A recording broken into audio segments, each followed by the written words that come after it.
Mas quem defende tortura não pode ser democrático. O senhor disse, Bolsonaro é democrático e defende tortura. Aí você não gosta? Você vai combater ele na esfera das palavras. Aí você critica, não é política. Você tá falando sobre intenções. Não, mas você tá querendo criminalizar. Eu vi os ministros. Não quero criminalizar a palavra. Não. Deltan Dallagnol simplesmente tratorou o jornalista Marco Antônio Villa, o professor. E o pior, nem sei por que Deltan deu tanta moral pra alguém que, na prática, não analisa nada. O cara não debate, não ouve, só reage de acordo com quem ele não gosta. Resultado? Isso é um crime. Quando a opinião encaixa na lei como crime, e são raras as opiniões que... Um diálogo torto, sem conteúdo, que mais parece uma disputa de ego do que uma entrevista. Aqui no canal Rádio Corredor, você vai assistir o momento exato em que Deltan passa o trator em cima de Marco Antônio Villa.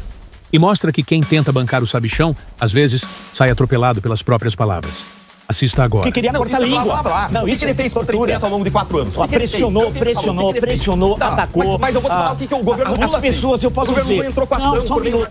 Só vai ter alguém fazendo execução desses crimes quando a violência ou grave ameaça. Por isso que a PGR e o Supremo precisavam desesperadamente vincular a ação daquelas pessoas acusadas com o 8 de janeiro. Porque eles tinham um vínculo com violência ou grave ameaça. Só que não tem prova disso. E aí a questão não é o que eu gosto, não é o que você gostaria, não é a questão moral, é a lei. Se você quer manter um Estado de Direito, se você quer manter ordem, se você quer manter segurança jurídica para A, para B, para todo mundo, para uma sociedade poder existir, ter ordem e prosperar, você só vai punir aquilo que na lei se encaixa e é punível como crime. Nesse caso não é. Então a grande questão, defendeu o Bolsonaro, falou que ele é democrata. Deixa eu concluir. Eu não tô dizendo, eu não fiz salada nenhuma. É um argumento, tem um começo, meio e fim. Deixa eu concluir. Sim.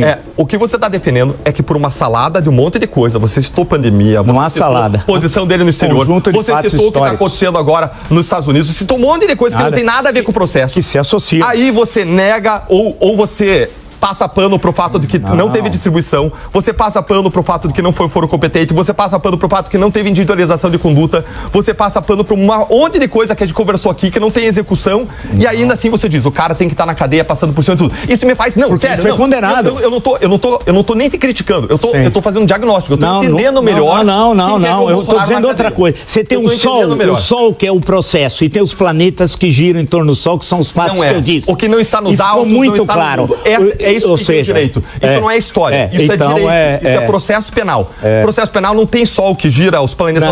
Não. É o sol em si mesmo. A gente tem uma frase que é um brocário latino que diz: o que não está nos autos não está no mundo. Só o que interessa é: o fato encaixa na lei criminal? Se encaixa na lei criminal, que a pessoa seja punida. E eu sou o primeiro a defender que se encaixa na lei criminal.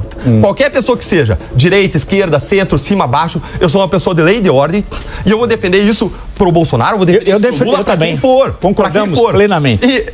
Só que nesse caso, simplesmente não encaixa. E mais, além de não encaixar, você tem uma série de violações ao devido processo legal. Infinitas violações ao devido processo legal. Nesse ponto nós discordamos.